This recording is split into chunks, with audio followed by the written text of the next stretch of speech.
Amantaan kiristaanummaa kan dhufee seenee akka lakkoofsa Awurooppaatti 324 irratti mucaa tokko garbummaadhaan qabamee dhufee Aksuumitti hidhame. Mucaan sun maqaan isaa Firimnaaxoos jedhama. Firimnaaxoos kun ala dhufu mootiin Aksum yeroo sana jiru Atsee Izaanaadha. Izaanaanis reef shabaaba. Tureessee jechuudha dhaloota Iisaa booda kiristaanummaa. Ni tureessee. Baay'ee tureessee. Namoonni tokko asirratti garuu taphachuu barbaadu. Maaliif kiristaanummaan durii kaasee ture jechuudha. Amantaa Yahudaatti ture. Yahudaattiin kan kiristaanummaan awwala waggaa 70tti warra seenee jedhee fakkeessuu yaaluu jira. Maasitti dhalatee.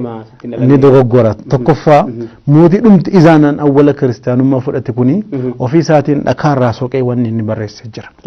Akka lakkoofsa Awurooppaatti bara 1905 irratti qotamee naannoo Aksuum irraa, naannoo Maqalee irraa, naannoo Addigiraat irraa wanni argame jira barreeffamti jira. Barreeffama jaraa sana irratti maal jedhe inscription jedhamee beekama. Sana irratti maal jedhe an Izaanaa jedhee of akka inni sana magabbaru kan ta'uuta gabbaru of himee waa tokko waa'ee kiristaanummaan beeku. Egaa kiristaanummaa fudhatee booda immoo barreeffamni innumti barreesse sunis jira. Achirratti reef kiristaanummaa seenee amma Egzaabeer jedhu miti yeroo sana awwala ala reef kiristaanummaan seenu 330 irratti barreeffamni barreesse jira. Maal jedha? Egzi'a samaayii, egzi'a midir, mootii samii, mootii ardii booda Egzaabeeriin dhufe jechuudha. Haala kanaan haala inni itti jalqabe otuu sanaan dura jiraate sila ragaa arganna. Sanaan dura ragaa nuu qabnu warra xaagoota warra sana magabbaru akka ta'e jarumti ofii barreessan dhakaarratti. Kanaafuu dhalate akka dhalateeni Itoophiyaatti simatee wanti jedhamu inni seenaadhuma fakkeessuu keessatti waan argame 324 irratti Firimnaaxoos kun garbummaadhaan dhufe barumsa biyya adda addaa nama ture nama biyya Sooriyaati kun. Akka dhalootaatti nama biyya Sooriyaati.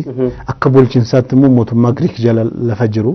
Kanaafuu achirraa dhufee barumsa adda addaa waan qabuuf habarsiifu jedhamee Izaanaa kana utuma barsiisu booda amantaa kiristaanummaa kana barsiisee kiristaanummaatti seensisee jechuudha. Waggaa 6 booda.